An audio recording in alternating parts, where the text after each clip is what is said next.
Teringat awal tahun 2020, pejabat Indonesia bercandain COVID. Ada yang mengatakan corona tidak mungkin masuk ke Indonesia, mereka akan mati karena panasnya cuaca. Ada pejabat yang mengatakan mereka nggak mungkin masuk ke Indonesia karena orang Indonesia kebal, karena makan nasi kucing. Ada pejabat yang mengatakan lagi, masuknya susah, izinnya rumit, jadi mereka tidak mungkin bisa masuk. Sampai terakhir di gedung DPR tertulis, di spanduk, COVID dilarang masuk. Lu kata COVID bisa baca apa? Intinya melecehkan dan menganggap sepele di awal, mengakibatkan apa yang terjadi saat ini. Ambiar kesehatan dan ekonomi negara level bawah dan level tengah, kecuali yang dapat anggaran dan oligarki masih menganggap benar kelolaan negaranya. Yo monggo kowe sing jabat sakarep mula. Sekarang varian kedua Delta merajalela, menjadi gelombang kedua mengganas.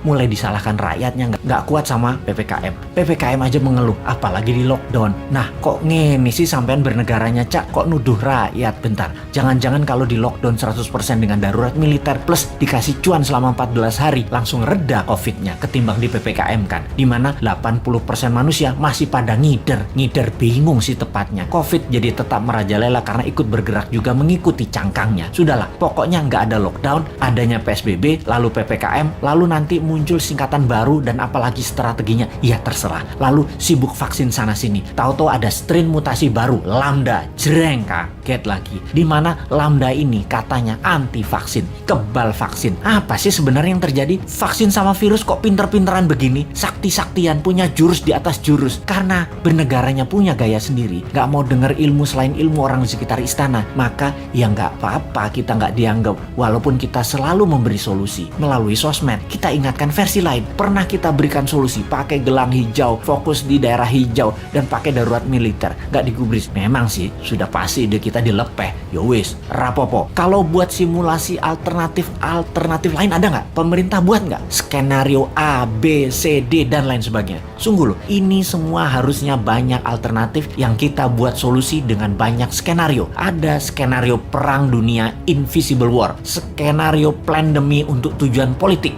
atau ini pandemi biasa. Oh lupa, selama hampir 2 tahun ini masih kekeh COVID itu pandemi biasa, bukan ada skenario konspirasi dan bisa selesai pakai vaksin. Dan pendapat ini dipegang kokoh, ngotot banget. COVID pandemi biasa dan selesai dengan vaksin, itu keputusan maha benar. Kalau kita new mind punya banyak alternatif berpikir dan skenario bertindak, beda dengan old mind. Kalau ini adalah perang dunia, kita harus segera memutuskan ambil posisi dengan siapa kita berteman, dengan Nazi atau dengan sekutu. Kalau ala perang dunia kedua, kalau ini pandemi, biological war sama globalis, maka kita juga harus lobby internasional dengan big pharmacy. Kalau ini pandemi dengan tujuan politik, kita pepet lawannya musuh kita. Ini dari sisi hulu, dari biang masalahnya. Kalau dari sudut pandemi globalis yang terus menginginkan kendali kesehatan, maka apa yang terjadi kalau vaksin sudah 100% populasi di Indonesia, ternyata pandemi COVID tidak hilang juga? Beli vaksin lagi? Lama hal ini sudah kita pertanyakan, namun pejabat bilang tidak mungkin, pasti hilang dengan vaksin. Iya paham,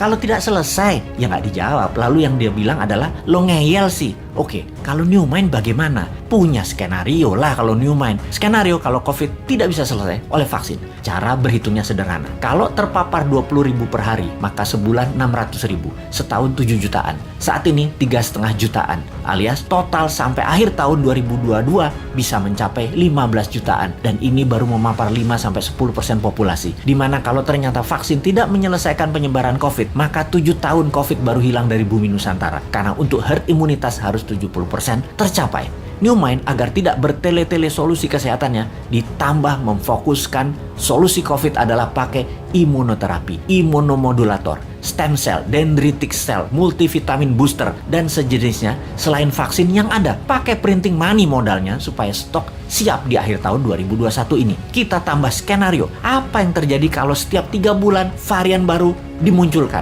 Lambda yang terbaru misalnya, ini sudah diluncurkan dan sudah terdeteksi di 26 negara, sudah terpapar. Malaysia tuh masih 0 kasus, tapi sudah panik sejak bulan lalu dan mulai membuat persiapan macam-macam dilakukan. Karena yang Lambda ini kebal terhadap vaksin. Imunitas tubuh manusia yang bisa menyelamatkan diri sendiri dikasih booster. Kalau pejabat sekarang tahu nggak ya tentang Lambda, Theta, Upsilon yang bakal muncul? Atau tahu apa enggak juga kita nggak tahu. Punya rencana apa menanganinya juga kita nggak tahu. Atau nah ini, atau nggak percaya bakal ada lambda, bakal ada upsilon, bakal ada theta seperti awal tahun 2020 kemarin, ya monggo. Jadi kalau vaksin tidak menyelesaikan masalah ditambah varian baru yang lebih kuat muncul, mau PPKM karet berapa lagi? Karet 4 seperti sekarang aja jebol. Kalau karet 10 pedes banget ya. Masih belum nyadar juga ya bahwa solusi selama 2 tahun ini belum terlalu tepat. Setidak tepat selalu berhutangnya untuk hal yang tidak produktif di dalam bernegara. Ayolah melobi globalis. Bisa kan? Ngerti? Cuma nanya, jangan marah dong bos. Aku ya ora paham. Cuman kasihan rakyat aja.